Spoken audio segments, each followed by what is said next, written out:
Bicycle safety was the focus for betting on Beacon Hill today, where the Transportation Committee took up a slew of proposals. Among them, one that would require side guards on trucks and other large vehicles to keep cyclists from getting swept under the wheels, as has happened.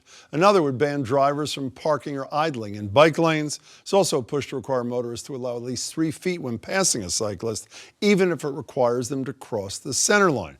Joining me to talk about that are Margery Eagan, co-host of Boston Public Radio. I'm on that show too. Spirituality columnist for Crux Now, and I think it's fair to say cycle intolerant. Is that close enough? You can't be together. Fine, okay, we'll get to that. Garrett Quinn is digital news editor of Boston Magazine, whose soul is one with the cyclists. You know, let's just dispose of these measures. Okay. You don't have a problem. I mean, these are pretty basic safety things. Oh, no. Anything that can make things more safe. It's just like I'm a basket case all the time.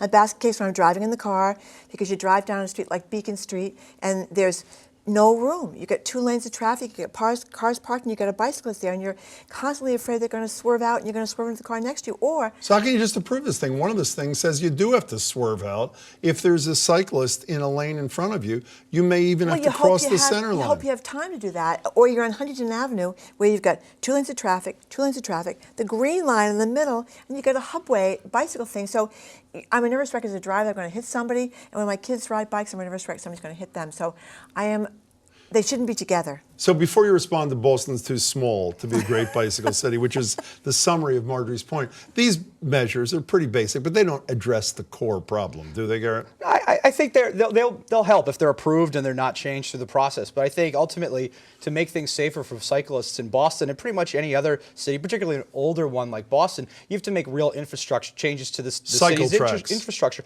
Not just cycle tracks, but there's this paranoia, I think, among a lot of drivers that if you add a bike lane, that's somehow going to increase traffic or make it harder for drivers, and that's not the case.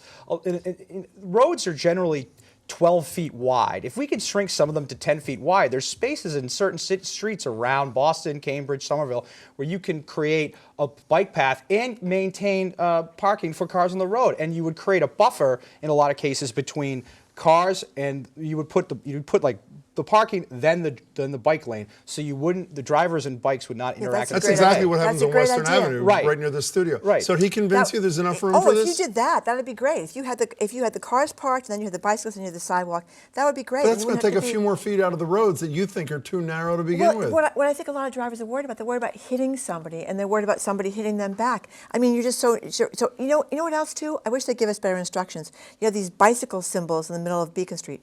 What does that mean? That I'm not supposed to drive there? That I'm supposed to... He's a cyclist, ask him. Yeah, what does it mean? I don't know. I wish somebody would tell me. It's a bike lane, but the thing is, one thing you've started to see in Boston and other neighborhoods and in municipalities is they've made the bike lanes more than just a white strip and the logo of a bike. They've made them green, which I think is a big shift. You've also seen this with the Silver Line, where they've made the bus lanes are red, maroonish red, to indicate that's what that's supposed to be. He's ignoring your questions. So what does that mean? Well, and the Silver Line for the buses, they say. See, the funny thing about this is that buses only. Here's the funny thing. They don't say that about the bikes. The funny thing so you about don't know. Right, but the funny thing about this is one of the biggest criticisms of bicyclists is they violate the rules of the road. They don't follow the law. Well, neither do drivers. Like, there's this idea that somehow like bicyclists need to be held to a higher standard in terms of understanding the rules of the road and understanding. Well, they don't follow the rules. Neither do drivers, though. Like, that's the problem. There's this double standard that only cyclists are the people who are breaking the law. Okay. You come down Commonwealth Avenue and you stop at a red light, and you have to stop because you're a driver and the bicyclist keeps going. And so then you eventually catch up to the bicyclist and you have to pass them again. The next red light, you stop, they keep going. You have to pass the same bicyclist like 7 times. Do you know how many red lights people blow through in New York? I don't know what it is in Boston, but you know how many people blow through red lights on a daily basis in New York City? Okay, may I enter this conversation? Thank you. What? Here are my 2 solutions. And I think they're the only solutions. Separate. Whether you're right that the people are running lights in cars as much as they are in bikes, cops should enforce the laws.